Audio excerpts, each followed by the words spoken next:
There is a secret hiding in plain sight, a principle of wealth creation so simple, so powerful, that it feels like an insult to our modern sensibilities. It's a strategy that Wall Street, with its armies of analysts and its supercomputers running complex algorithms, spends billions of dollars a year to convince you is foolish, lazy, and unsophisticated. The entire financial media complex, a machine built on noise and urgency, is designed to make you believe that success is a product of constant action, of being nimble, of trading in and out, of always seeking the next hot thing. They have built an empire on the gospel of activity, and yet, the man widely considered the greatest investor in human history, Warren Buffett, built a $100 billion fortune on a foundation of what he gleefully describes as lethargy bordering on sloth. He calls it masterly inactivity. It is the billionaire's secret to making money by doing, for the most part, absolutely nothing. This isn't a clever turn of phrase. It is the fundamental operational code of his success. It is the antidote to the trading addiction that bleeds the average investor dry, a quiet rebellion against the frantic energy of the market. What we are about to explore is not just another stock tip or a fleeting market analysis. It is a complete paradigm shift in your relationship with money, with time, and with the very concept of work. You will learn that true wealth, the kind that compounds into dynastic fortunes, is not forged in the fires of hyperactivity, but is cultivated in the quiet gardens of patience. It is the result of making a tiny number of truly great decisions and then having the superhuman discipline to let them grow, untouched for years and even decades. This journey is about transforming your portfolio from a source of stress and constant decision-making into a silent, powerful engine of passive income and generational wealth. It is about adopting the CEO mindset, not of a frenetic day trader, but of a true capital allocator, a partner in some of the world's greatest businesses. We begin by unlearning everything Wall Street has ever taught you about the necessity of action, and we start with the first pillar of profound inactivity. The radical idea that your entire investment life should be governed by the limits of a simple 20-hole punch card. The first pillar of this philosophy, the very bedrock upon which all subsequent patience is built, is a mental model Buffett has advocated for decades, the punch card mentality. Imagine, he says, that when you are born, you are handed a punch card with only 20 holes in it. Each time you make an investment decision in your entire life, you have to punch one of those holes. Once you've used all 20 punches, you can't make any more investments. Think about what that would do to your decision-making process. The casual, impulsive buys would vanish. The speculative flings on a hot tip from a friend would evaporate. You would be forced to treat every single decision with the gravity of a life-altering commitment, because it would be. This is not just a clever thought experiment. It is the key to unlocking the kind of deep, rigorous analysis that makes inactivity not only possible, but profoundly profitable. It is the ultimate filter against mediocrity. A perfect illustration of this intense, focused diligence took place in the fall of 1963, a time when fear was running thick and fast through the veins of Wall Street. The entire market was gripped by a bizarre and ruinous corporate disaster known as the Salad Oil Scandal. A small, seemingly insignificant company in New Jersey called the Allied Crude Vegetable Oil Refining Corporation, run by a man named Tino DeAngelis, had perpetrated one of the largest frauds in financial history. DeAngelis had discovered a loophole in the warehousing system for commodities. He would fill tankers with water, add a thin layer of valuable salad oil on top, and then use warehouse receipts for these tankers, fraudulently claiming they were full of oil, to secure massive loans from dozens of banks and financial institutions. One of his biggest victims was American Express. At the time, American Express was not just a credit card company. A huge and trusted part of its business was its warehousing division, which would issue receipts against stored goods, receipts that were considered as good as gold by lenders. When the fraud was uncovered, Allied Crude collapsed, owing an astronomical $175 million, over $1.5 billion in today's money. Since American Express had guaranteed the receipts, it was on the hook for a colossal sum, potentially more than the entire net worth of the company. Panic erupted. The stock of American Express, a blue-chip darling, was eviscerated. It plummeted by more than 50% in a matter of weeks.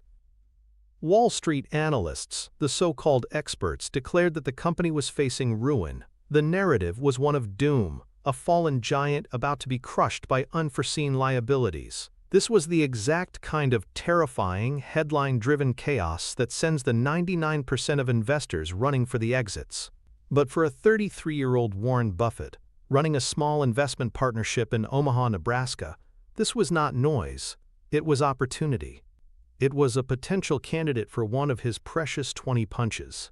He did not, however, simply look at the beaten-down stock price and buy on the assumption that things would blow over. He engaged in what his partner Charlie Munger would later call a level of scuttlebutt or on-the-ground investigation that was almost unheard of for a portfolio manager. He didn't just read the annual reports, he went to the source. He started talking to people. He visited restaurants and travel agencies, asking them if the scandal had changed their willingness to accept American Express credit cards and travelers' checks. He personally went to banks and spoke with loan officers, his supposed competitors in the financial world, asking them if they still trusted American Express's core business. He was trying to answer a single critical question. Had the fraud in a single obscure division permanently damaged the company's real crown jewel, the unshakable trust people had in its brand and its core financial products? The answer he found was a resounding no. Merchants still gladly accepted the cards. Customers still saw travelers' checks as the safest way to carry money abroad. The banks, while wary of the warehousing division, still held the core financial services in high regard.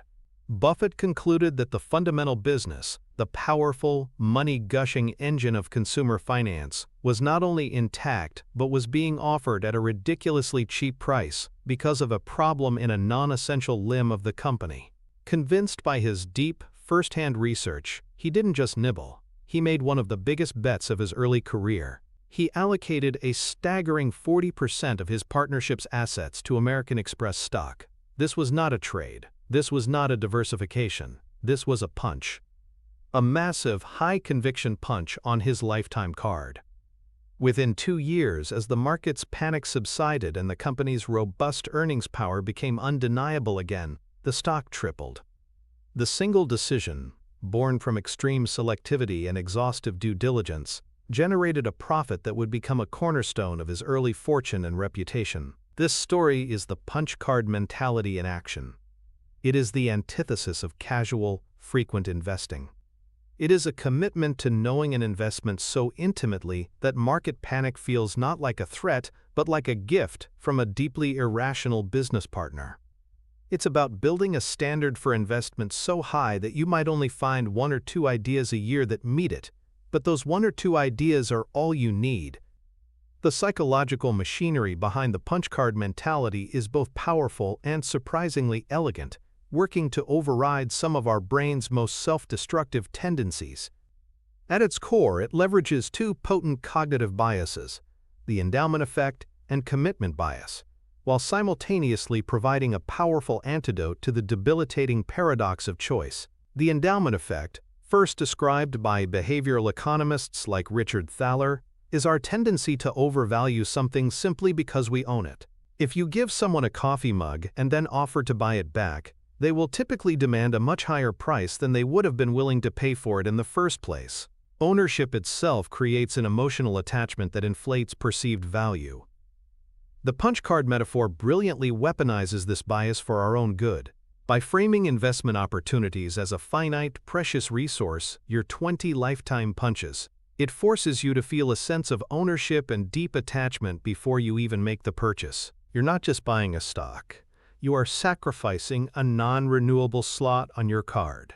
This pre-investment endowment makes the decision feel immensely consequential. You value the opportunity more highly, and therefore you scrutinize it with a level of rigor that you would never apply to something you perceive as abundant. This leads directly to commitment and consistency bias, a principle popularized by psychologist Robert Cialdini. We have a deep psychological need to be consistent with our prior acts and decisions. Once we make a stand or a choice, especially one that is public or involves significant effort, we feel immense internal and external pressure to behave consistently with that commitment. The sheer amount of work required to justify using one of your 20 punches, the deep research, the scuttlebutt, the rigorous financial analysis, is a massive act of commitment. When you finally punch that card for American Express after weeks of investigation, you have made a profound statement to yourself. You have declared, "This is one of the 20 best ideas I will ever have in my life." This initial effortful commitment becomes a psychological anchor. Later, when the market inevitably becomes volatile and headlines scream at you to sell, your consistency bias kicks in. Selling would be an admission that your monumental effort was wrong, that you wasted one of your precious punches. This internal resistance to being inconsistent with your past self creates a powerful psychological barrier against panic selling and impulsive tinkering, forming the very foundation of long-term investing. Furthermore, the 20-slot rule provides a beautiful solution to the paradox of choice. Psychologists Barry Schwartz and Sheena Iyengar have demonstrated that while we think we want more options, an overabundance of choice often leads to anxiety, indecision, and ultimately, lower satisfaction with the choices we do make. The stock market is the ultimate paradox of choice environment. There are thousands of stocks, ETFs, and other instruments to choose from, an infinite sea of possibilities that encourages a kind of financial paralysis, or, worse, a shallow, butterfly-like flitting from one idea to the next. The punch card brutally simplifies this universe. It tells you that you don't need to have an opinion on 5,000 companies. You only need to find 20 great ones over a lifetime. This radical constraint frees your mind. It allows you to ignore the vast majority of market noise and focus your cognitive energy on a tiny, manageable subset of potential investments that fall within your circle of competence. The mental relief and clarity this provides is immense. It transforms you from a frantic seeker of endless opportunities into a patient hunter, waiting for the truly exceptional fat pitch to come along. This cerebral shift is the first step toward achieving the calm, detached CEO mindset necessary for superior wealth management. By forcing extreme selectivity, the punch card model doesn't just improve the quality of your decisions, it fundamentally rewires your brain to be better suited for the emotional rigors of long-term ownership, making the subsequent inactivity a natural consequence of your initial conviction, not a painful act of willpower. Translating this powerful psychological framework into a practical, applied mental model is where the transformation truly begins. This is not about abstract philosophy. It's about building a tangible system, a blueprint for decision-making that you can implement immediately to improve your portfolio growth. We will call it the 20-slot rule framework, a step-by-step process to ensure that every investment you make is worthy of a lifetime punch. Step 1 is to externalize the concept. Do not keep the 20 slots as a mere idea in your head. Create a physical or digital representation of it. Buy a simple paper punch card. Create a spreadsheet with 20 empty rows. Use a notes app on your phone with a numbered list from 1 to 20. The act of creating a tangible artifact makes the constraint real and visceral. Every time you are tempted by a new idea, you must look at this card or list and ask, is this idea so good that I am willing to permanently fill one of these finite slots? This simple act serves as a powerful behavioral nudge, a pause button between impulse and action. Step 2 is to define your unpunchable criteria. Before you even start looking for companies, you must define the territory where you will not play. This is Buffett's famous circle of competence. You need to write down, with brutal honesty, the industries and business models you do not understand well enough to have a long-term edge. Are you an expert in biotechnology drug trials? Do you have a deep understanding of semiconductor fabrication? Can you accurately predict fashion trends? If the answer is no, then any company in those sectors is unpunchable for you, no matter how exciting the story sounds. Your written list might say, I will not invest in biotech, junior mining companies, fashion retail, or complex derivatives. This act of defining your boundaries protects you from the most seductive and dangerous investment stories, the ones you don't have the expertise to properly evaluate. Step 3 is the due diligence gauntlet. Any company that is within your circle of competence and is a candidate for a punch must be run through a rigorous, non-negotiable checklist. This is your personal quality filter. This gauntlet must include both qualitative and quantitative analysis. Qualitatively, you must be able to write down a clear, simple paragraph answering, what is this company's enduring competitive advantage or moat? Is it a powerful brand like Coca-Cola, a network effect like Facebook, high switching costs like Microsoft, or a low-cost production advantage like Geico? Second, you must assess the management. Are they honest and transparent? Do they have a track record of intelligent capital allocation, or do they engage in costly, empire-building acquisitions? Read their last 5 years of shareholder letters. Do they speak candidly about mistakes, or is it all corporate jargon? Quantitatively, you must look at the key numbers. You need a simple checklist, a history of consistent and growing earnings per share, a healthy balance sheet with manageable debt, high returns on equity, a measure of profitability, and a strong history of free cash flow generation. The specific numbers are less important than the consistency of the process. You are building a system to identify wonderful businesses. Finally, step 4 is the ultimate conviction test. Even if a company passes all the previous steps, it must face one final gut check question.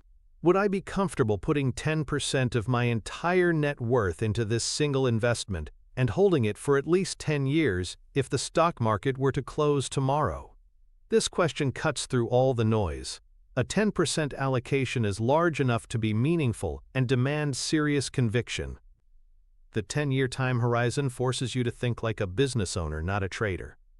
And the idea of the market closing eliminates the seductive escape hatch of, I can always sell if it goes down. If you hesitate in answering this question with a resounding yes, then the idea is not good enough.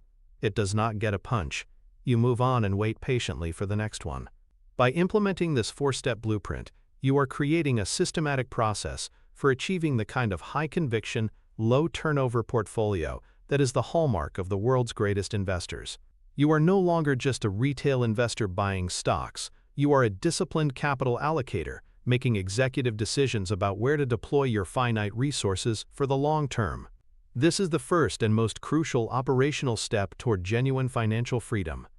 To truly appreciate the power of the punch card mentality, we must examine its antithesis, the path walked by the 99% of investors, a path paved with good intentions that almost invariably leads to financial disappointment.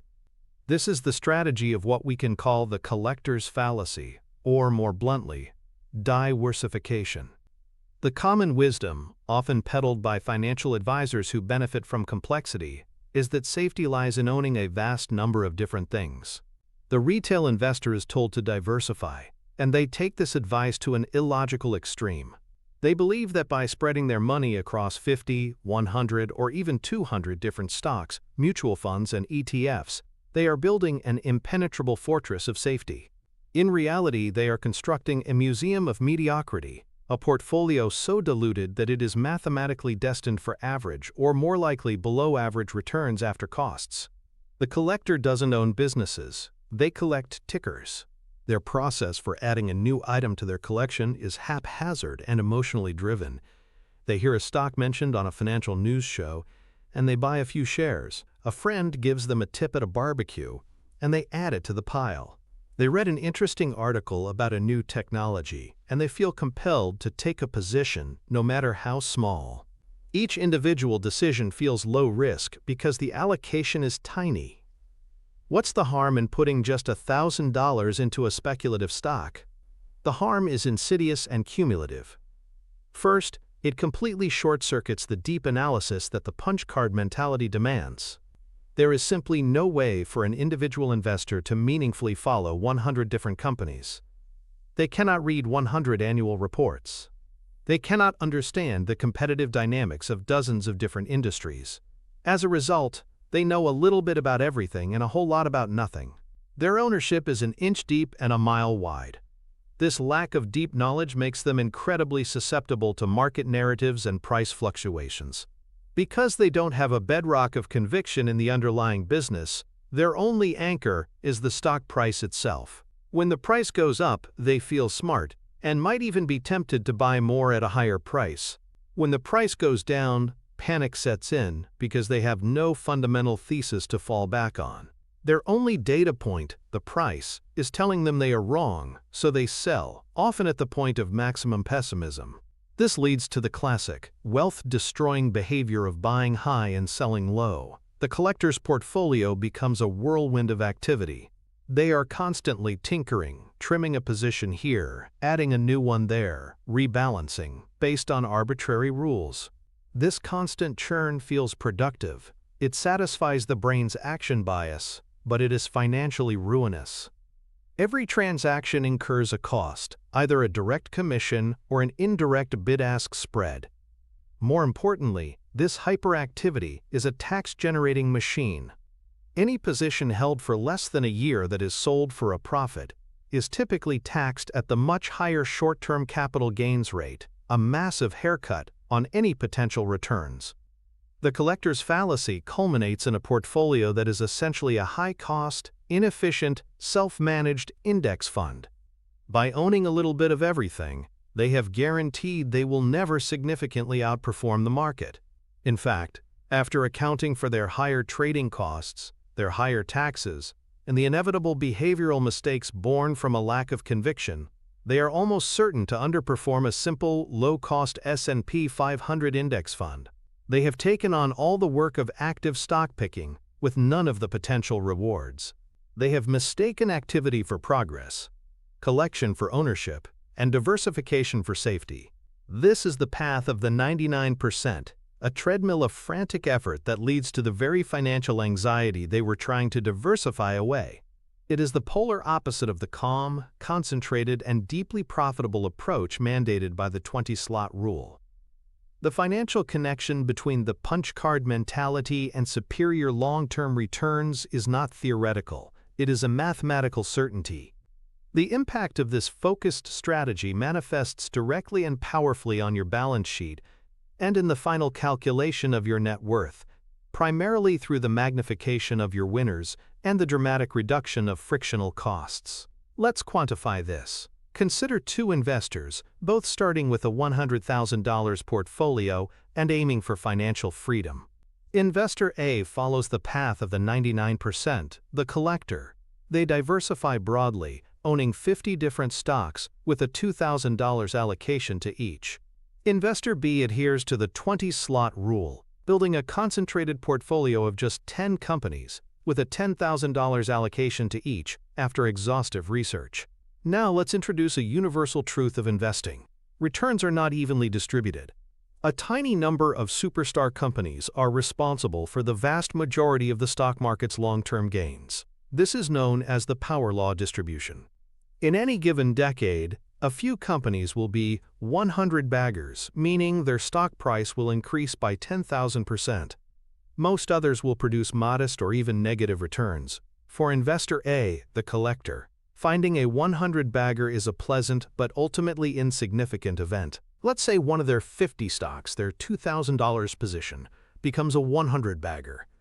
That $2,000 grows into $200,000. It's a fantastic return on that single position. However, within the context of their entire portfolio, the impact is severely diluted. Assuming the other 49 positions essentially tread water and produce market average returns, that spectacular winner adds less than a double to their overall portfolio value. It's a great outcome, but not a life-changing one. Now consider investor B, the punch card investor. Because they did extensive due diligence, their odds of picking one of these superstar companies are arguably higher. But let's assume the same luck.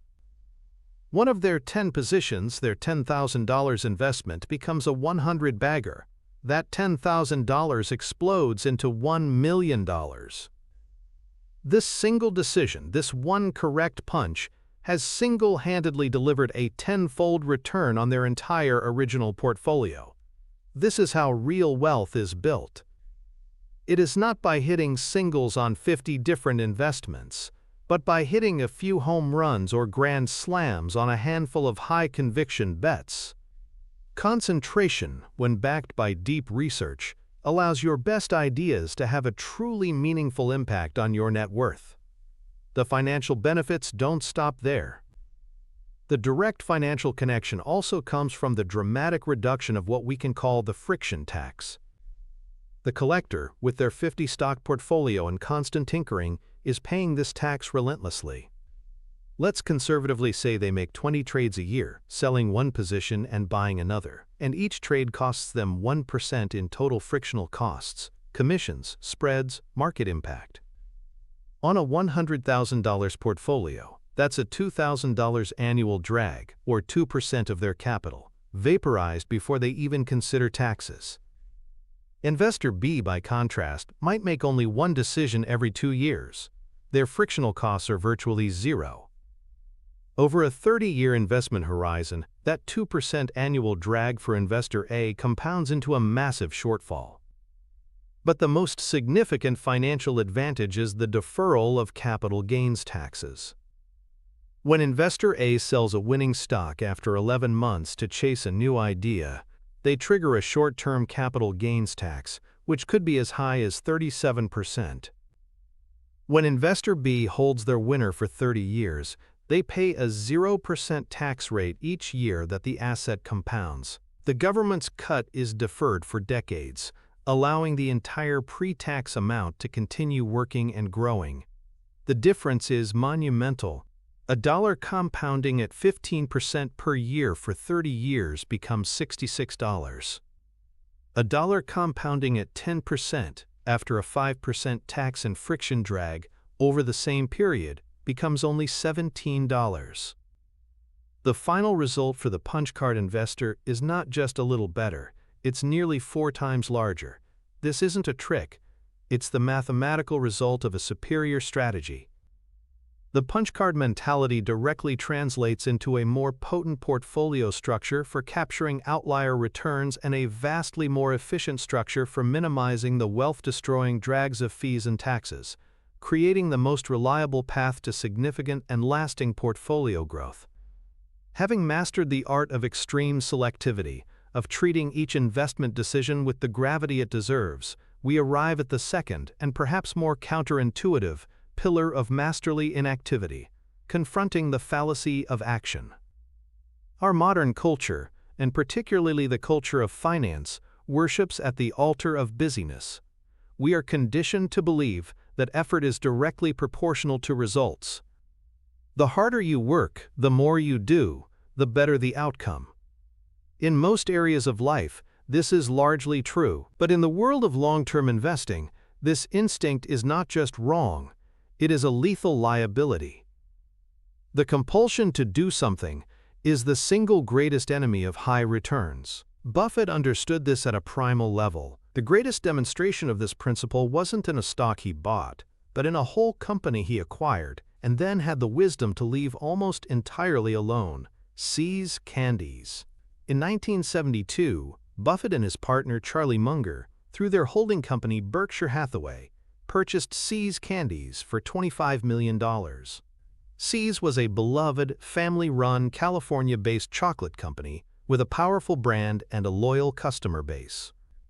In the world of corporate finance and private equity, the standard playbook after an acquisition is a flurry of action. New owners typically rush in to unlock value. They fire existing management to install their own people. They slash costs, often cheapening the product to boost short-term margins.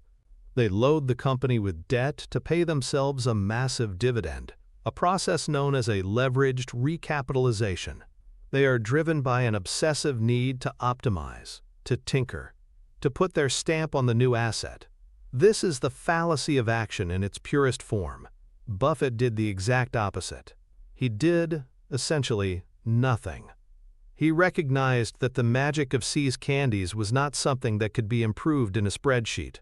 It was in the high-quality ingredients, the cheerful service of the store employees, and the deep, multi-generational nostalgia customers felt for the brand. It was an intangible asset that a hyperactive, spreadsheet-driven manager would almost certainly destroy in a misguided quest for efficiency. So he kept the existing management, led by the capable Chuck Huggins, in place for decades. He didn't meddle with the product formulas. He didn't engage in fancy financial engineering. His primary role was to take the excess cash the business generated each year and reallocate it to other promising investments. He understood that his highest value was not in trying to run the candy business better than the people who had done it their whole lives, but in protecting its precious competitive moat from his own potential meddling. The results of this lethargy bordering on sloth have been nothing short of staggering. Since that initial $25 million purchase, See's Candies has generated over $2 billion in pre-tax earnings for Berkshire Hathaway, all without requiring significant additional capital investment. It became what Buffett called the prototype of a dream business. The temptation for a new, ambitious owner to do something in 1972 would have been immense. A typical corporate raider might have expanded too quickly, cheapened the ingredients to cut costs, and destroyed the premium brand in a matter of years, squeezing out a short-term profit but killing the golden goose. Buffett's genius was in his restraint. He understood that sometimes the most profitable action is inaction.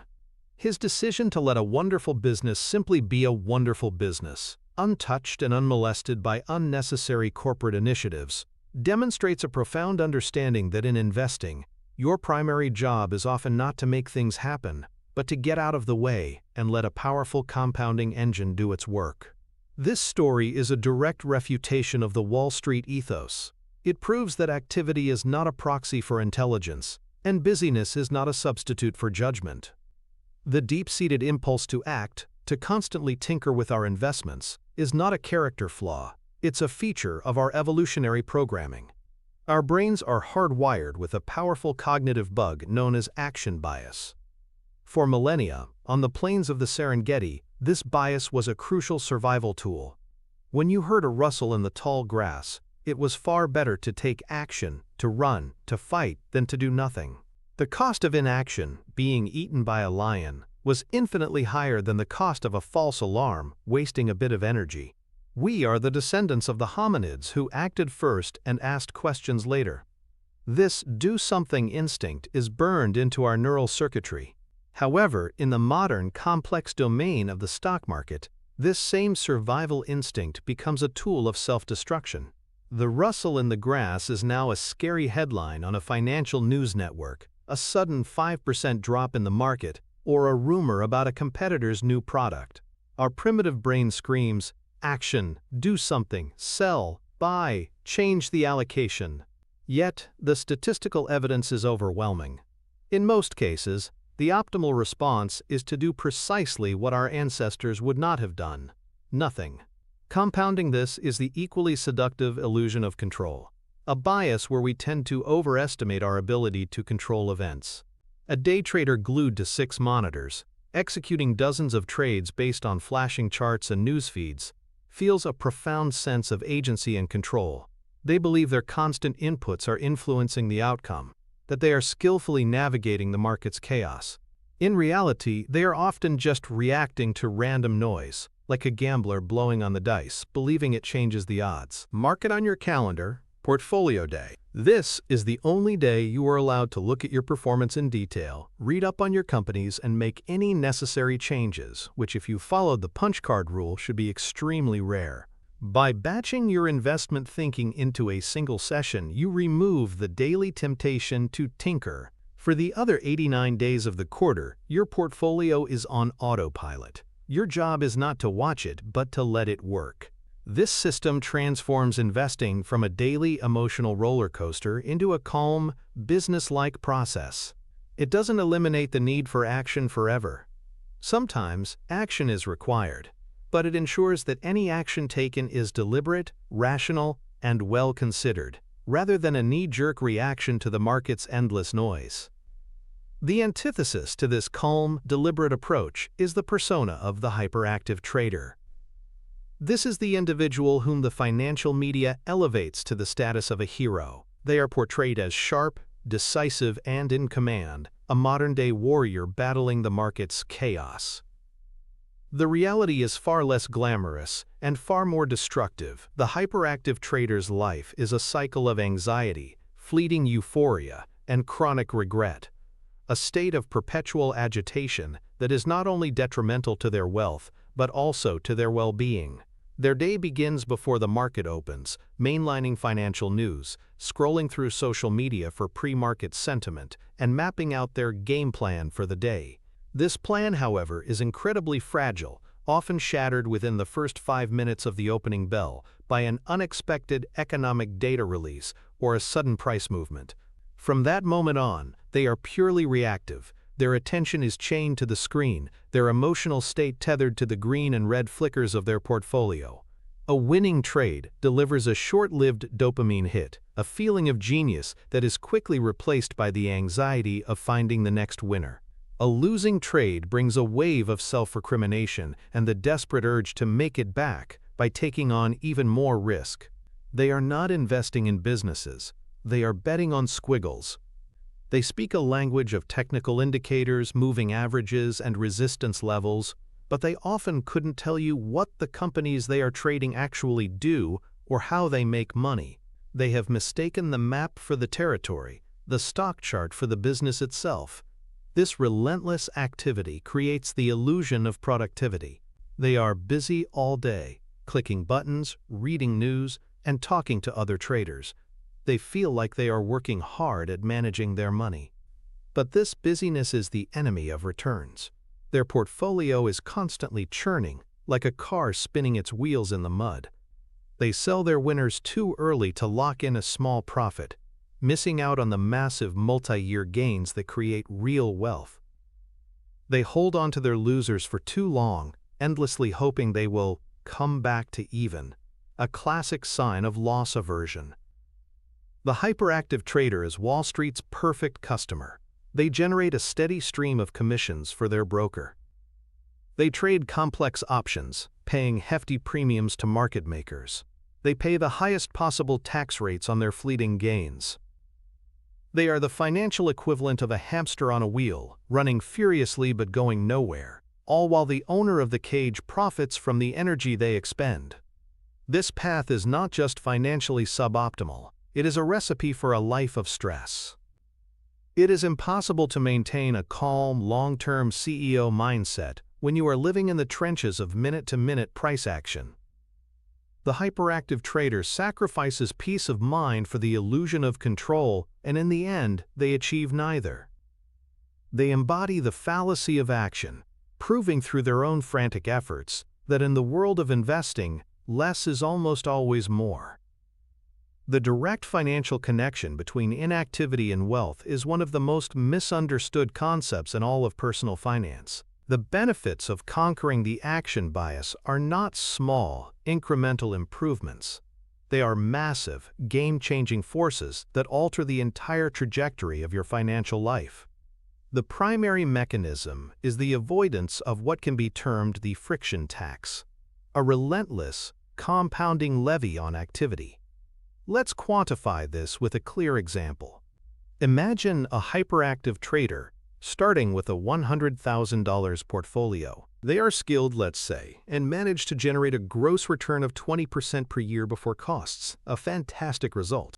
However, their strategy involves turning over their entire portfolio twice per year.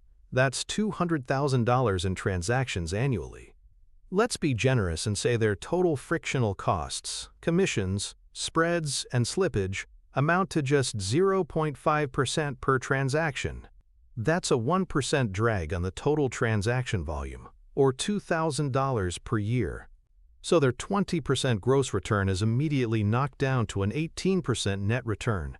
Now comes the devastating part, taxes. Because they hold no position for more than a year, all of their gains are short-term. In the United States, for a high-income individual, this can be taxed at a federal rate of 37%, plus state taxes. Let's call it a blended 40%. So on their $18,000 net profit, they immediately owe $7, $200 in taxes. Their true take-home return is $10,800 or 10.8% on their original capital. Now consider the inactive investor. They also start with $100,000 and find a collection of great businesses that also manage to compound in value at 20% per year. However, they make no sales, their frictional costs are zero, their tax bill is also zero. That entire 20% gain remains in the account, fully intact, to compound for the next year. At the end of year 1, the hyperactive trader has $110,800. The inactive investor has $120,000. It's a noticeable difference, but it's not yet dramatic. The true magic or tyranny of this effect is revealed over time. Let's extend this out for 20 years. The hyperactive trader, earning 10.8% per year, will see their $100,000 grow to approximately $783,000. A respectable outcome. The inactive investor, however, letting their capital compound at the full 20% per year, will see their initial $100,000 grow to over $3.8 million. It is not a small difference. It is a life-altering chasm. The inactive investor has ended up with nearly 5 times more money, despite having the exact same stock-picking skill. Their outperformance came not from being smarter but from simply getting out of the way. They allowed the compounding engine to run at full speed, unburdened by the friction tax. This is the secret that the financial industry doesn't want you to understand. They sell you complexity and activity as the keys to success, because they profit from the friction, but the raw mathematics are undeniable. Every dollar you pay in unnecessary commissions, every dollar you prematurely send to the government in short-term capital gains taxes, is a dollar that is no longer working for you. It is a seed that has been pulled out of the ground before it could grow into a tree. Masterly inactivity is not a passive philosophy. It is an active strategy for maximizing the mathematical force of your capital, ensuring that the lion's share of your returns actually end up in your pocket, building your financial freedom. Having established the critical importance of making few decisions and resisting the urge to act, we now turn to the third pillar, the glorious engine that our inactivity unleashes, the power of compounding. Albert Einstein is often apocryphally quoted as having called compound interest the eighth wonder of the world, adding, "He who understands it earns it, he who doesn't pays it." Regardless of who said it, the statement is a profound truth. Compounding is the silent, invisible force that can turn modest sums of money into staggering fortunes, but it has one non-negotiable requirement: an uninterrupted runway of time. It is the reward you get for your discipline, the financial manifestation of your patience. The story that perhaps best embodies Buffett's mastery of this force is his iconic investment in the Washington Post Company. In the early 1970s, the stock market was in a foul mood. The Nifty 50 growth stocks had crashed, and inflation was beginning to spiral, creating a deeply pessimistic environment. Newspaper stocks in particular were seen as dinosaurs, old media companies with high fixed costs and powerful unions, facing an uncertain future. In 1973, the Washington Post Company, despite its prestigious brand, was caught in this downdraft. The market valued the entire company at about $80 million. Buffett, however, saw something entirely different. He did his usual deep dive, not into the stock chart but into the business itself. He saw a media property with a virtual monopoly in a major affluent city. He saw a powerful brand, fortified by its recent Watergate reporting that gave it immense pricing power with advertisers. He saw other valuable assets, like Newsweek magazine and several television stations, that the market was essentially giving away for free. In his analysis, the intrinsic value of the business was closer to $400 million. Maybe even $500 million. The market was offering him a dollar bill for 20 cents, so he started buying, quietly and patiently. Over the course of the next year, he invested about $10.6 million, acquiring a significant stake in the company. Then, having made this single brilliant decision, one of his 20 punches, he executed the most important part of the strategy. For the next 30 years, he did almost nothing. He took a board seat, became a friend and mentor to the CEO, Katharine Graham. But he did not trade the stock, he held. He sat, he let the eighth wonder of the world go to work. Let's trace the journey of that capital. In the first few years, the stock didn't do much. An impatient investor would have gotten bored and sold, perhaps for a small profit, to move on to the next big thing.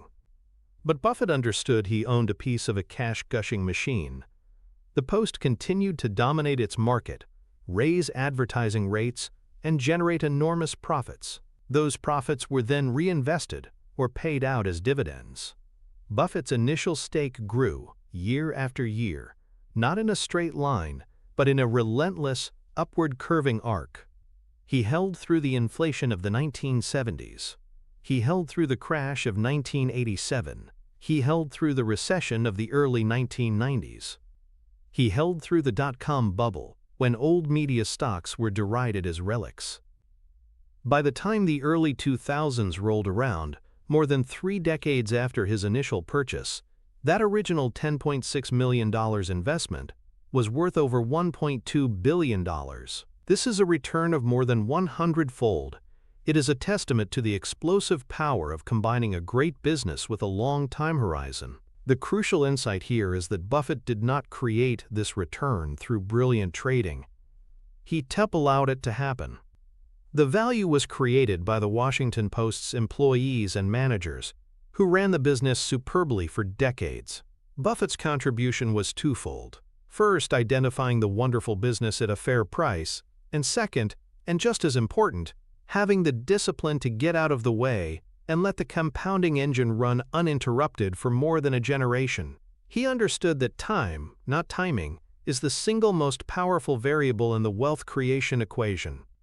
The reason most people fail to harness the incredible power of compounding is due to a fundamental flaw in our brain's wiring called hyperbolic discounting. This is a cognitive bias that describes our tendency to strongly prefer smaller, immediate rewards over larger, delayed rewards.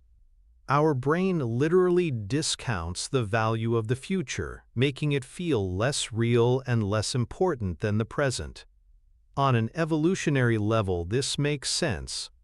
For our ancestors, a guaranteed meal today was far more valuable than the promise of a feast next month, as they might not even survive to see it. This instinct for immediate gratification is deeply embedded in our psychology.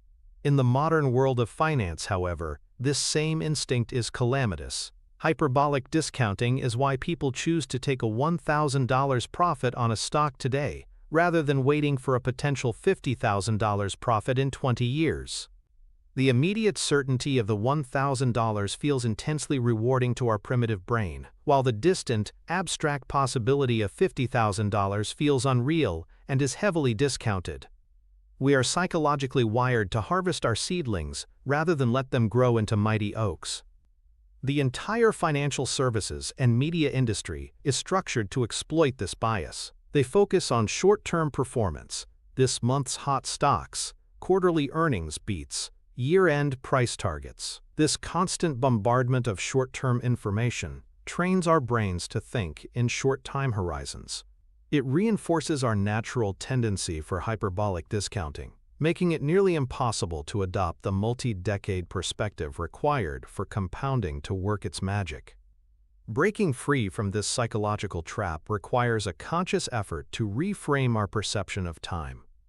It involves moving from a "what will happen next week" mindset to a "where will this be in a decade" mindset. When you can mentally project yourself forward and feel the tangible benefits of long-term patience, you begin to override the pull of immediate gratification. You start to see selling a great compounding business for a small short-term gain not as a win, but as a profound, irreversible loss, the loss of a far greater future.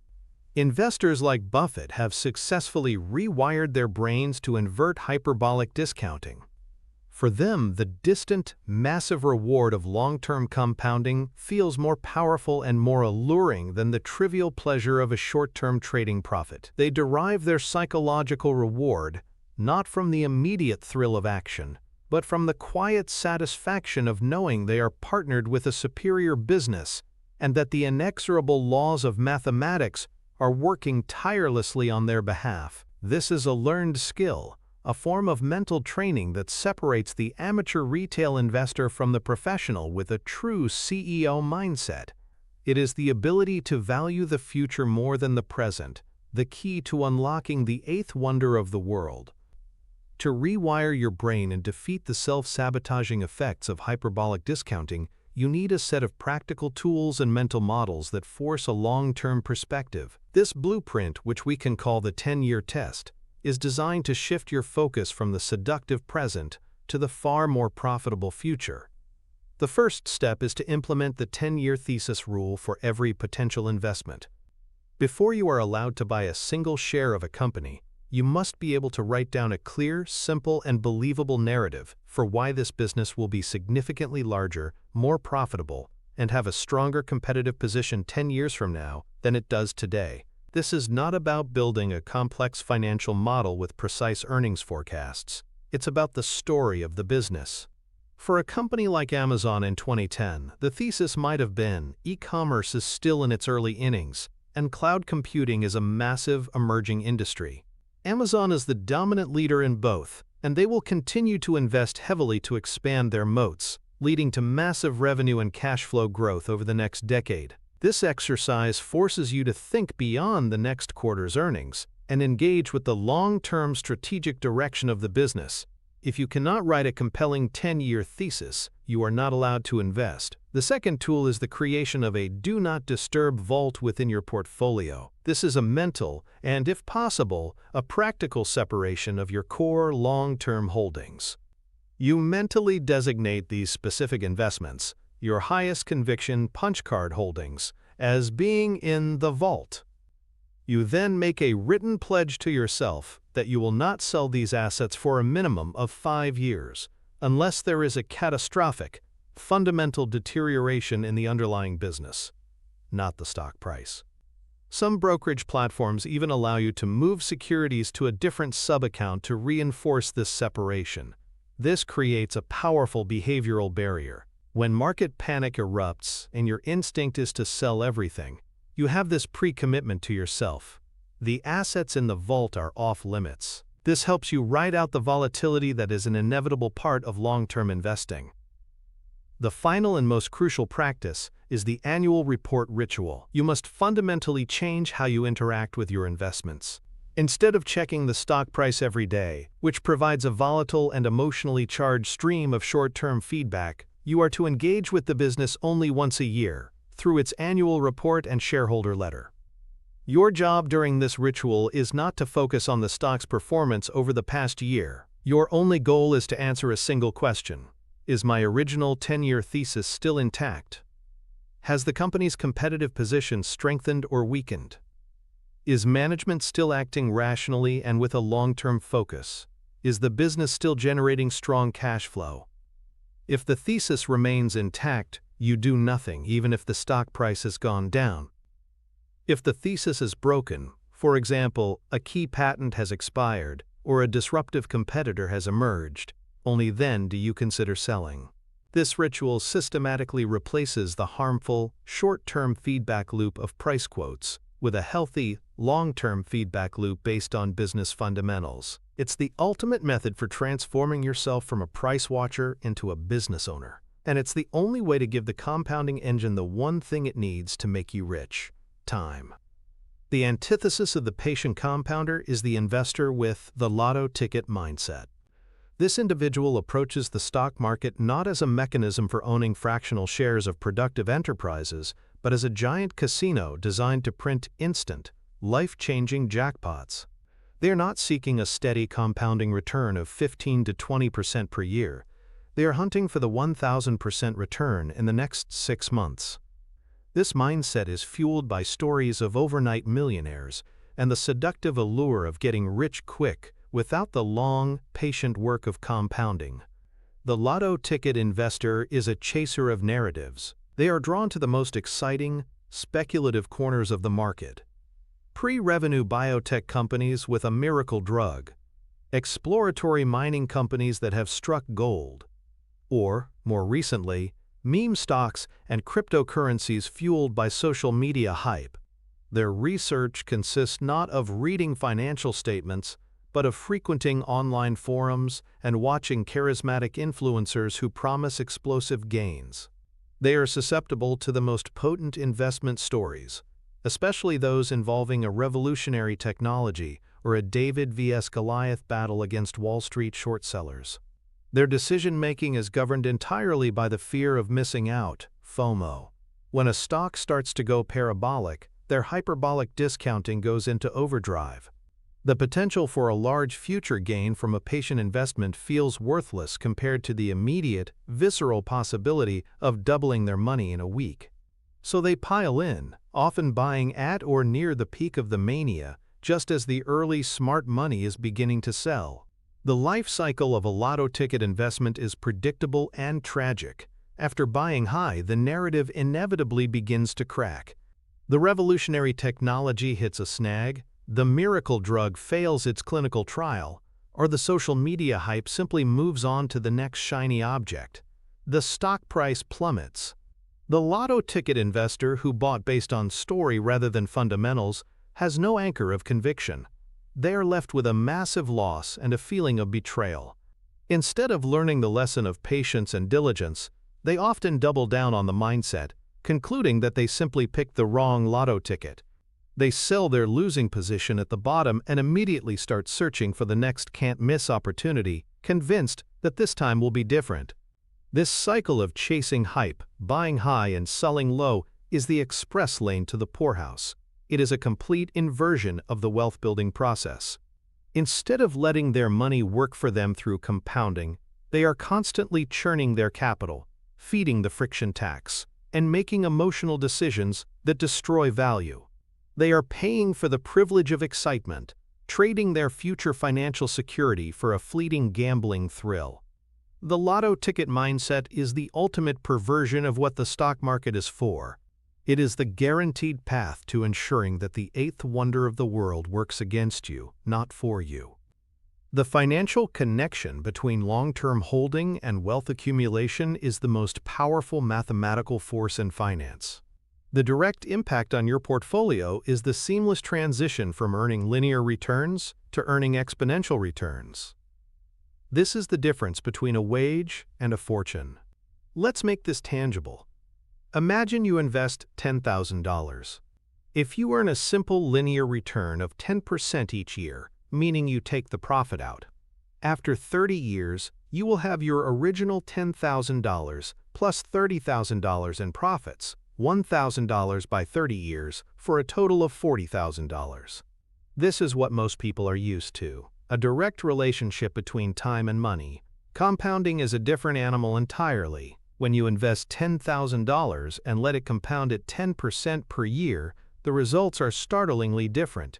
After year 1, you have $11,000.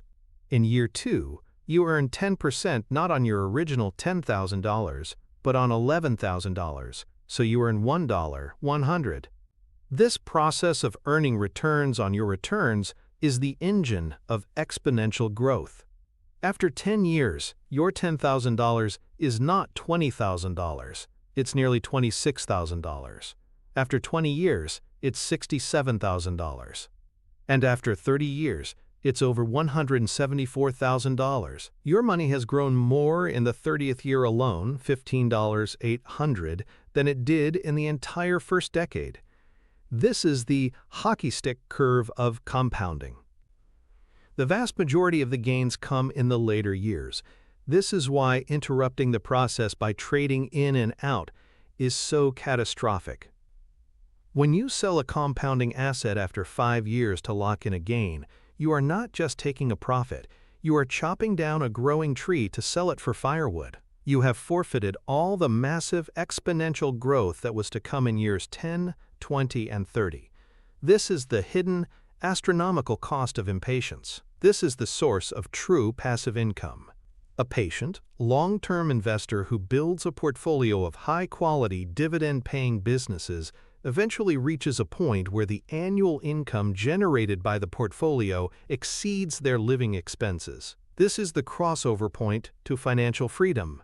For example, a $2 million portfolio of stocks with a 3% dividend yield generates $60,000 a year in passive income. Income that tends to grow over time as the companies increase their dividends. This is only possible through decades of uninterrupted compounding. Finally, this long-term approach is how you achieve true, sustainable portfolio growth. A portfolio's value is ultimately a reflection of the earnings power of the businesses it contains. By holding great companies for decades, you participate directly in their long-term value creation. As they grow their earnings, reinvest capital at high rates of return, and expand their moats, their intrinsic value steadily increases. Over the long run, the stock price must, inevitably, follow this upward march of intrinsic value. The short-term trader tries to guess the volatile wiggles of the price line. The long-term owner simply rides the powerful underlying trend of the value line. The financial result of embracing the compounding engine is a portfolio that is not only larger, but also fundamentally more robust and less stressful to manage. You have aligned your financial interests with the most powerful force in the universe: time. We have now established the foundations, make very few, very high-quality decisions, and then conquer the powerful impulse to meddle with those decisions, allowing the magic of compounding to take hold. But this leads us to the fourth and arguably the most difficult pillar of masterly inactivity: developing the emotional fortitude required to sit on your hands during periods of extreme market stress or euphoria. It is one thing to have an intellectual conviction in a strategy of patience. It is another thing entirely to execute that strategy when the world around you appears to be catching fire. This is the crucible where great investors are forged. There is no more powerful example of this emotional mastery than Warren Buffett's conduct during the absolute nadir of the 2008 global financial crisis. The fall of 2008 was a period of existential terror in the financial markets. Lehman Brothers, a 158-year-old institution, had just collapsed into bankruptcy. AIG, the world's largest insurer, had been bailed out by the government. The credit markets were frozen solid. It felt, for all intents and purposes, like the end of the financial world as we knew it. The S&P 500 was in freefall, and the dominant emotion on Wall Street and Main Street was pure, unadulterated fear. The herd was stampeding for the exit, selling everything at any price just to get to the perceived safety of cash. This was the moment that tests the soul of an investor. And what was the Oracle of Omaha doing? He was not panicking. He was not selling. He was calmly and methodically deploying billions of dollars. But more than that, he was actively projecting confidence and rationality into a world consumed by hysteria. On October 16, 2008, with the market in utter turmoil, he published an op-ed in the New York Times titled, "Buy American, I Am." It was a masterclass in emotional counter-programming. He wrote, "The financial world is a mess, both in the United States and abroad. Its problems, moreover, have been leaking into the general economy, and the leak is now turning into a gusher. In the near term, unemployment will rise, business activity will falter, and headlines will continue to be scary. So, I've been buying American stocks." He laid out a simple thesis. Fear was rampant, but the long-term productive capacity of America's great businesses was not going to be permanently destroyed. He stated a simple rule he follows: be fearful when others are greedy, and be greedy only when others are fearful. He wasn't just talking. In the weeks surrounding this article, Berkshire Hathaway made massive, high-conviction investments. He injected $5 billion into Goldman Sachs and $3 billion into General Electric, two giants at the very epicenter of the crisis. These were not trades. They were lifelines extended to sound businesses that were temporarily drowning in the market's panic, and they were structured with terms that were fantastically favorable to Berkshire. Buffett was able to do this for two reasons, both rooted in emotional fortitude. First, his inactivity during the preceding bubble years meant he was sitting on a mountain of cash. He had resisted the temptation to chase overpriced assets during the greedy times of 2005 to 2007, choosing instead to do nothing. This patience gave him the ammunition to act when it mattered most. Second, and more importantly, his mind was not susceptible to the emotional contagion of the herd. He had spent a lifetime training himself to separate the mood of the market from the facts of the businesses. While everyone else was reacting to terrifying price action, he was calmly calculating the long-term earning power of these franchises, which were now on sale at once-in-a-generation prices. His actions in 2008 were the culmination of a lifetime of cultivating emotional discipline. It was the ultimate proof that true wealth management is not about complex financial models. It is about behavioral control. It is the ability to remain rational when everyone around you is losing their mind, and to act with courage when the world is paralyzed by fear. The psychological battleground where emotional fortitude is won or lost is dominated by two titans of behavioral science: loss aversion and herd behavior. Understanding these primal forces is the first step to conquering them.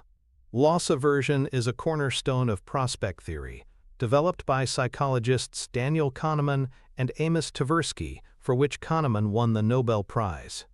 Their research demonstrated that for the human brain, the psychological pain of a loss is roughly twice as powerful as the pleasure of an equivalent gain. Losing $100 feels as bad as gaining $200 feels good.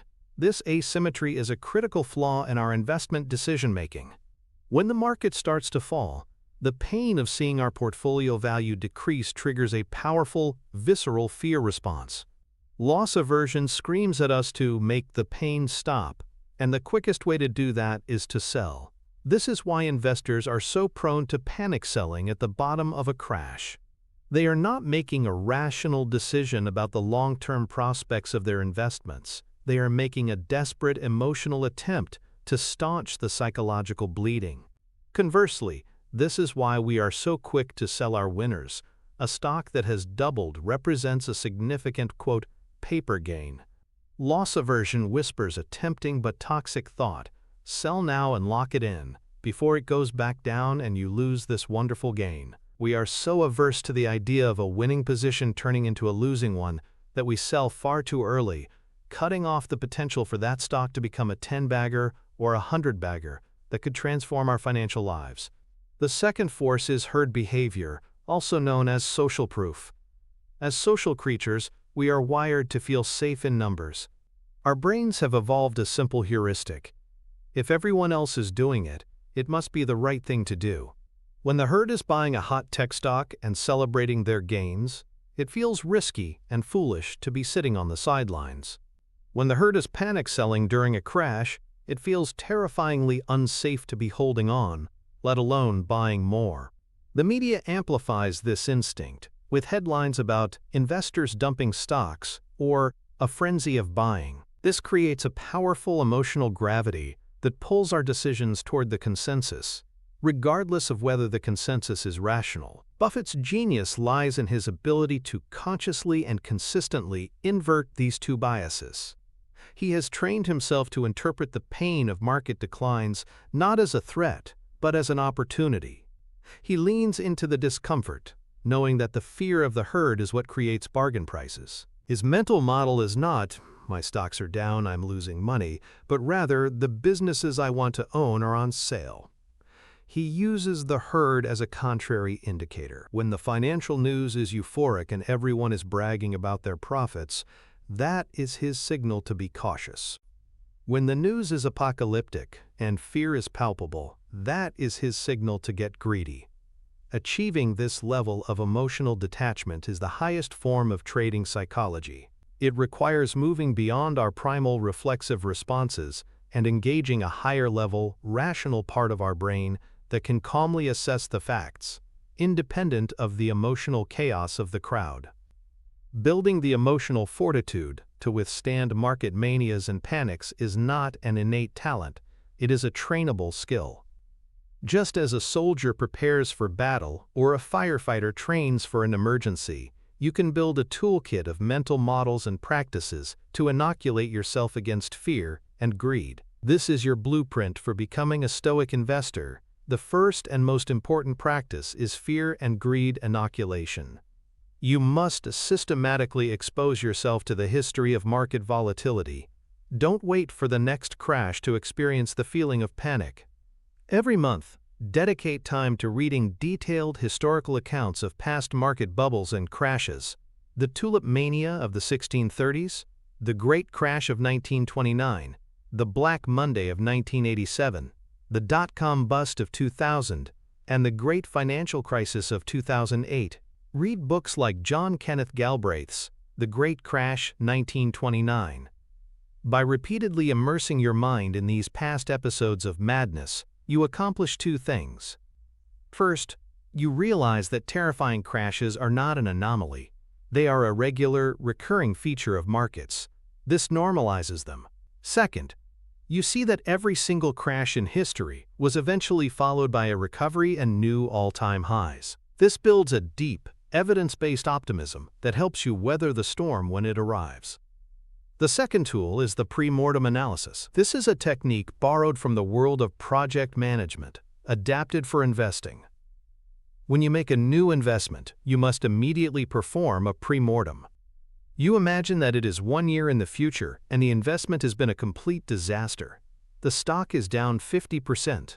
You then have to write down a detailed story of what happened. What were the likely causes? Was it a recession, a disruptive competitor, a management scandal? After writing this story of failure, you then write down exactly what your pre-planned response will be. For example, if the stock drops 50% due to a general market recession, but my 10-year thesis for the business is still intact, my plan is to buy more. If it drops 50% because of a specific company-destroying event, like fraud, my plan is to sell and take the loss. This simple act of pre-planning your response to adversity during a time of calm is incredibly powerful. It short-circuits panic-driven decision-making in the heat of the moment because you already have a rational, pre-written script to follow. The third practice is to curate a strict information diet. The primary source of emotional volatility for most investors is their daily consumption of financial media. You must treat this information like junk food. Unfollow market commentators on social media. Delete stock tracking apps from your phone's home screen. Cancel your cable package if it's a source of constant sensationalist financial news. Replace these low-quality, high-anxiety sources with high-quality, low-frequency information. Your diet should consist of annual reports, thoughtful books on business and investing, and long-form publications that focus on deep analysis rather than breaking news. By deliberately controlling the information you allow into your mind, you can dramatically lower your emotional temperature and maintain the calm, detached perspective necessary for long-term success. This Stoic Investor's Toolkit is your training ground for the mind, strengthening your behavioral defenses so that when the inevitable storms of the market arrive, your portfolio is not shipwrecked by your own emotions. The investor who fails to build this emotional fortitude becomes what Benjamin Graham, Buffett's mentor, famously called Mr. Market's marionette. In his book, The Intelligent Investor, Graham introduced the allegory of Mr. Market, a manic-depressive business partner who shows up every day and offers to either buy your shares or sell you his. Some days, Mr. Market is euphoric. He sees nothing but a glorious future and offers to buy your shares at ridiculously high prices. Other days, he is utterly despondent. He is convinced the world is ending and offers to sell you his shares at absurdly low prices, just to get out. The marionette is the investor whose emotional state and, consequently, their actions, are perfectly controlled by Mr. Market's moods. When Mr. Market is euphoric and prices are high, the marionette feels euphoric too. Overcome with greed and FOMO, they eagerly buy the shares Mr. Market is offering at inflated prices.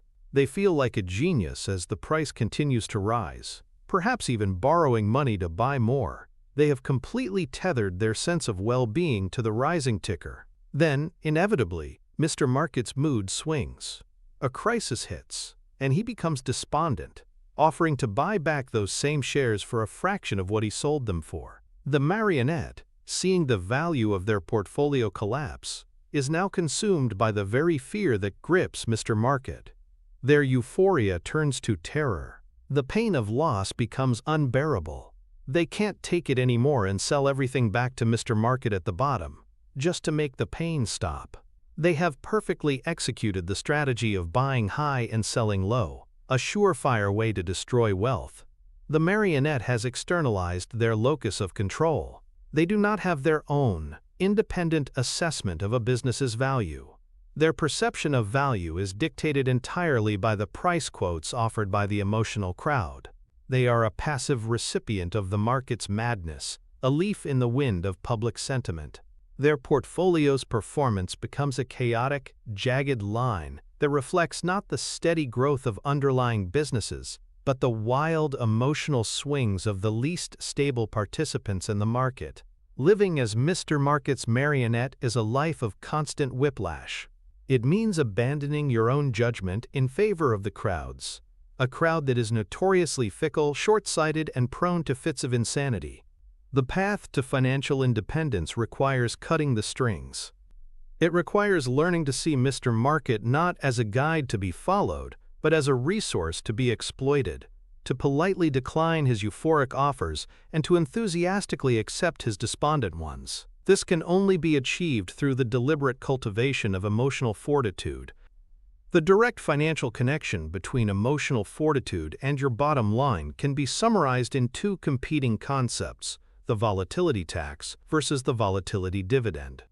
For the 99% of investors who act as Mr. Market's marionette, market volatility is a massive, unavoidable tax on their returns. When the market drops 30%, as it regularly does, their panic selling locks in a permanent 30% loss of capital. Often, they remain in cash, paralyzed by fear, while the market begins its recovery. They typically only feel safe enough to get back in after the market has already rebounded significantly, meaning they sold low and bought high. This round trip might cost them 40 to 50% of their capital. This is the volatility tax. It is a recurring penalty paid by those who cannot control their emotions. It is perhaps the single largest reason why the average retail investor's returns dramatically lag the market indices over time. The stoic investor, armed with emotional fortitude, inverts this dynamic entirely. For them, the very same market volatility becomes a powerful source of excess returns, a volatility dividend. Because they have followed a disciplined plan, they are not fully invested during periods of market euphoria. They have cash on the sidelines, a result of their inactivity and selectivity. When the inevitable crash comes and the marionettes are panic selling, the stoic investor is not fearful, they are prepared. This is the moment they have been patiently waiting for. They can now deploy their cash to buy the same wonderful businesses they already owned and loved, but at prices that are 30%, 40%, or even 50% cheaper. The shares sold by the fearful investor are bought by the greedy when others are fearful investor. This single action, buying decisively during a panic, has a more profound impact on long-term wealth than years of steady-state returns. A study by the investment firm Dalbar has consistently shown that the average investor earns returns that are 3 to 4% per year lower than the S&P 500 itself. This gap is almost entirely attributable to poor timing decisions driven by fear and greed.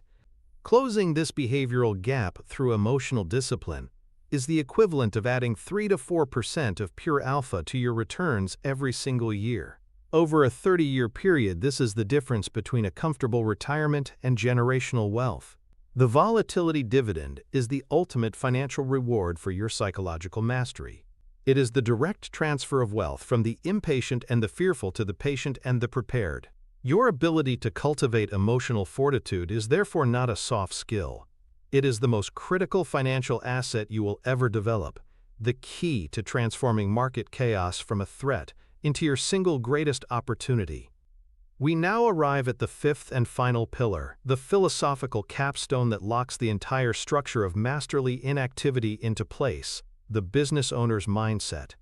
This is the profound mental shift that makes all the other pillars, selectivity, patience, compounding, and fortitude, feel natural and intuitive rather than a constant draining battle against your own instincts.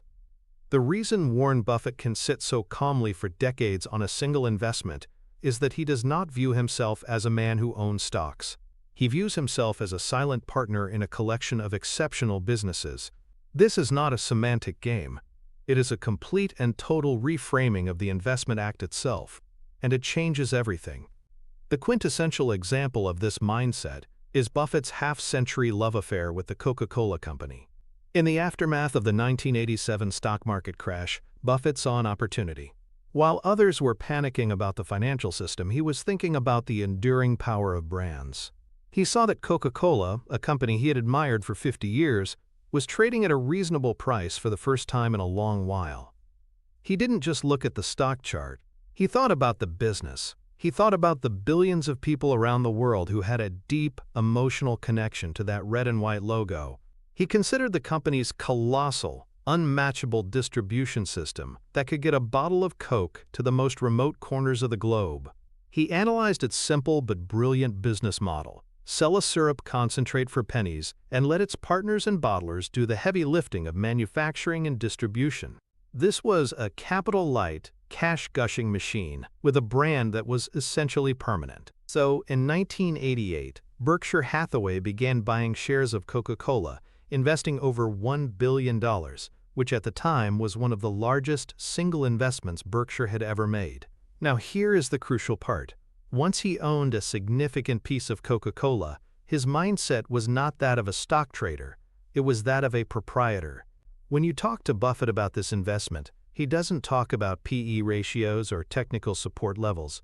He talks about share of stomach and gallons sold. He thinks about the business's unit economics. His primary concern was not what the stock price would do next month, but whether more people in India and China would be drinking Coke a decade from now. Because he viewed himself as a part owner of the business, the daily fluctuations of the stock market became irrelevant, even absurd. If you owned the most profitable local pizza parlor in your town, would you call a broker every morning and ask what your business was worth that day? Would you sell your entire stake because of a bad headline about the national economy? Of course not. You would focus on the things that actually matter: the quality of your pizza, the happiness of your customers, and your weekly cash flow. Buffett simply applied the same common-sense business owner logic to the public markets. He has held that core position in Coca-Cola for over 3 decades. He held it through the Gulf War, the dot-com bust, the 9/11 attacks, the 2008 crisis, and the COVID-19 pandemic. Why? Because through all of that turmoil, billions of people around the world still wanted a Coke. The fundamental business reality remained intact. This is the ultimate secret to masterly inactivity. It is not about forcing yourself to be patient with a volatile stock ticker. It is about aligning yourself so completely with a wonderful business that the ticker becomes a mere footnote to the real story of long-term value creation. The psychological mechanism that makes the business owner's mindset so powerful is known as the framing effect. This cognitive bias, also explored by Kahneman and Tversky, shows that the way a choice or piece of information is presented or framed has a dramatic effect on the decisions we make, even if the underlying facts are identical. When you tell yourself, "I am trading stocks," you are framing the activity in a very specific way. The word trading implies a short time horizon, a focus on price action, and a constant need to make decisions, to buy, to sell, to swap one thing for another. This frame primes your brain for hyperactivity. It triggers the parts of your brain associated with speculation, speed, and outsmarting the other guy. You are psychologically predisposed to act like the hyperactive trader we discussed earlier. Now, consider a different frame. When you tell yourself, "I am buying pieces of businesses to own for the long term," you evoke an entirely different set of mental associations. The words buying pieces of businesses and own prime your brain for partnership, for stewardship, and for a long time horizon. This frame activates the parts of your brain associated with careful analysis, strategic thinking, and patience. You are psychologically predisposing yourself to act like a prudent proprietor, a CEO. The underlying action, exchanging money for a share certificate, is exactly the same. But the cognitive frame you put around that action will radically alter your subsequent behavior. A secondary psychological principle at play is the power of abstraction. A stock ticker, KO for Coca-Cola, is a powerful and dangerous abstraction. It reduces a complex, global business with hundreds of thousands of employees, a rich history, and a powerful brand into a simple, three-letter symbol with a constantly changing number next to it. This abstraction makes it emotionally easy to trade. It disconnects us from the real-world enterprise. It feels frictionless to sell KO, but it would feel much more significant to say, I am selling my stake in the world's largest beverage distribution network. The business owner's mindset is a conscious effort to break through this abstraction. It involves deliberately ignoring the ticker and focusing on the tangible reality of the business behind it. It's about personalizing the investment.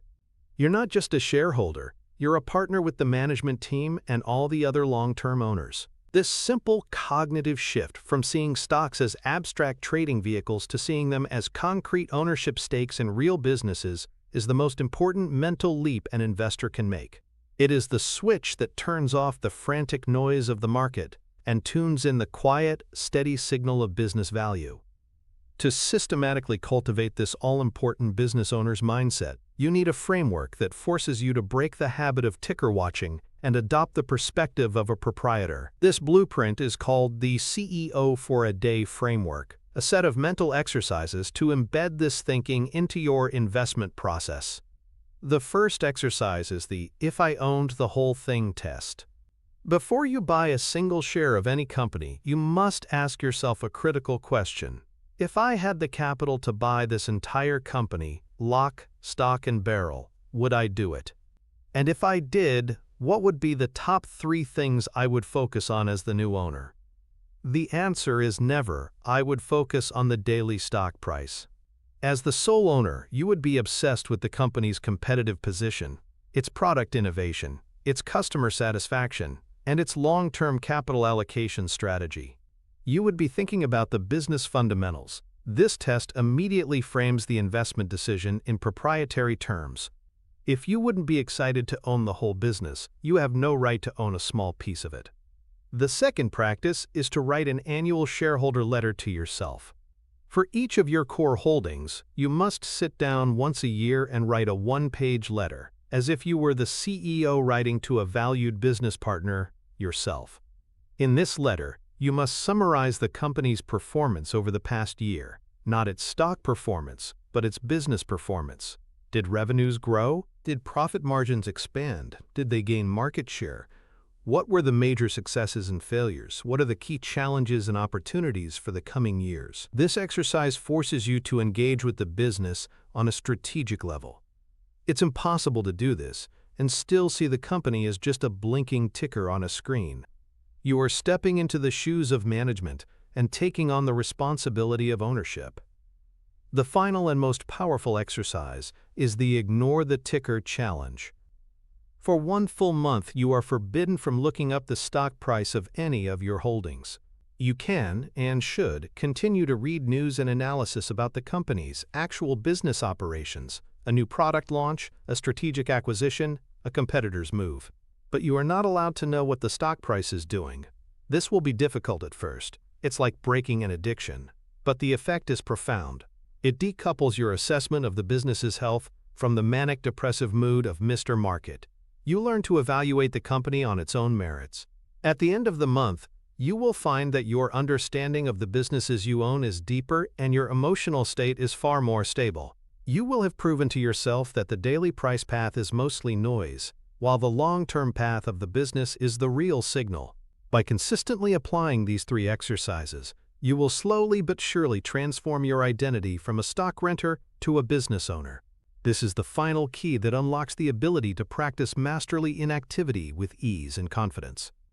The antithesis of the business owner is the ticker-tape follower. This is an individual who has completely succumbed to the abstraction of the market. They know the price of everything they own to the second decimal place, but they know the value of nothing. Their entire reality is the stream of data flowing across the screen, the ticker tape. You can ask them the 52-week high and low of their favorite stock, and they can tell you instantly. They can quote you the volume and the day's percentage change. But if you ask them to name the company's CEO, to describe its main sources of revenue, or to identify its primary competitive advantage, you will likely be met with a blank stare. They are not partners in an enterprise. They are gamblers betting on a number. The ticker tape follower's world is two-dimensional. It consists only of price and time. Their analysis is confined to the patterns on a chart, the lines and squiggles that they believe hold predictive power. They are hunting for breakouts, head and shoulders patterns, and golden crosses. While these tools can sometimes be useful, for the ticker tape follower, they have become a substitute for fundamental business analysis. They have mistaken the shadow for the object. This focus on price action makes them incredibly vulnerable to narratives and rumors. A simple analyst upgrade or downgrade can send them into a frenzy of buying or selling without ever stopping to question the analyst's motives or the quality of their research. A vague rumor on a message board can be treated as gospel. Because they have no anchor in the reality of the underlying business, they are easily tossed about by the waves of market sentiment. They are, in essence, an even more abstract version of Mr. Market's marionette. Their decision-making is not just influenced by the crowd's mood, it is influenced by the graphical representation of the crowd's mood. They are reacting to a picture of a reaction. This is a dangerous and ultimately futile game. The market is full of random noise, and trying to predict its short-term movements based on past price patterns is a notoriously difficult, if not impossible, task for the vast majority of people. The ticker tape follower is destined to a life of chasing their own tail, always one step behind the market's next move. They have chosen to play a game of speculation against the world's most powerful computers and most informed hedge funds, instead of playing the far more winnable game of long-term business ownership. They have given up the powerful, sustainable edge of the value investing secrets that come from a deep understanding of business, in exchange for the fleeting, illusory edge of reading tea leaves on a chart. The direct financial connection of adopting the business owner's mindset is that you align your portfolio to profit from the one reliable, long-term driver of stock market returns, the fundamental economics of the underlying businesses. This shifts your source of profit from luck to value creation. A stock price can fluctuate wildly in the short term for a million different reasons.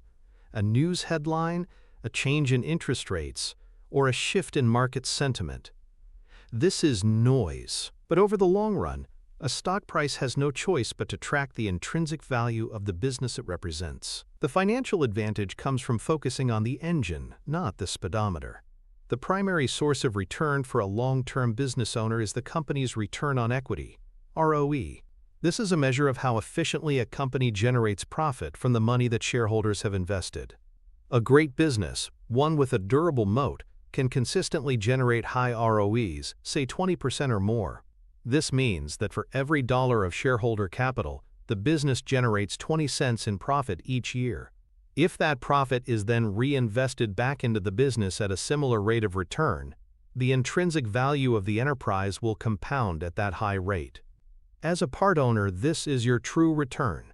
The stock price will eventually have to reflect this growing value. The ticker tape follower is trying to capture the erratic 10% swings in the stock price. The business owner is capturing the steady, underlying 20% annual growth in the business's value.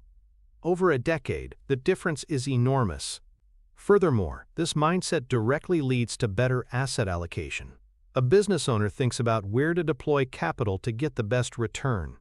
If you own shares in a company that is producing more cash than it can intelligently reinvest back into its own operations, you, as an owner, want that cash returned to you so you can deploy it elsewhere. This is why dividends and share buybacks are so important. They are the mechanism by which a mature, profitable business sends its excess earnings back to its owners. A portfolio built with this mindset becomes a dynamic collection of cash flows. You receive dividends from your mature, steady holdings, and can then reallocate that capital to your younger, high-growth holdings, or to a new opportunity that has appeared. This is the essence of effective wealth management and intelligent capital allocation on a personal scale. Ultimately, the financial result of this mindset is a portfolio that is both more profitable and more resilient. It is more profitable because it is tethered to the fundamental value creation of great enterprises. It is more resilient because your conviction is based on business facts, not market whims, allowing you to hold on during downturns and reap the rewards of the subsequent recovery. You stop playing the market's game and start playing the long, winning game of business. You have just spent this time investing in an idea, a powerful mental toolkit that separates the billionaire investor from the frantic amateur.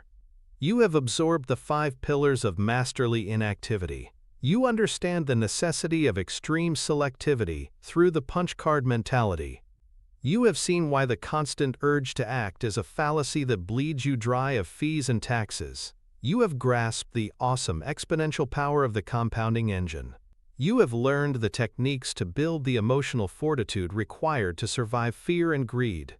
And you have embraced the final, unifying concept of the business owner's mindset. This is no longer just a theory for you. It is an operational framework, a new lens through which to see the entire world of finance and wealth creation. But here is the critical truth. The architecture of genius is not a single pillar. It is an interconnected cathedral of mental models. What you have just mastered is one of the most important load-bearing columns in Warren Buffett's entire system of thought. But it does not stand alone. It is supported by, and in turn supports, other equally powerful principles. The punch card mentality works best when combined with a deep understanding of his concept of the circle of competence. The discipline to be inactive during a crash is meaningless if you don't also possess the framework of margin of safety to know when to strike. The video that is now on your screen is not random, it is the next piece of the map. It is the architectural drawing that shows how the pillar you just built connects to the rest of the structure. It is the link that will take this isolated principle and weave it into a complete, unbreakable latticework of investment wisdom. Many will stop here, satisfied with this one powerful insight. But those who are truly committed to building a complete mental arsenal, those who see this not as entertainment but as education, will understand the necessity of the next step. The choice is not whether to watch another video. The choice is whether you are content with a single weapon, or if you will continue your ascent to acquire the entire armory. Complete your training. Click and master the next piece of the puzzle.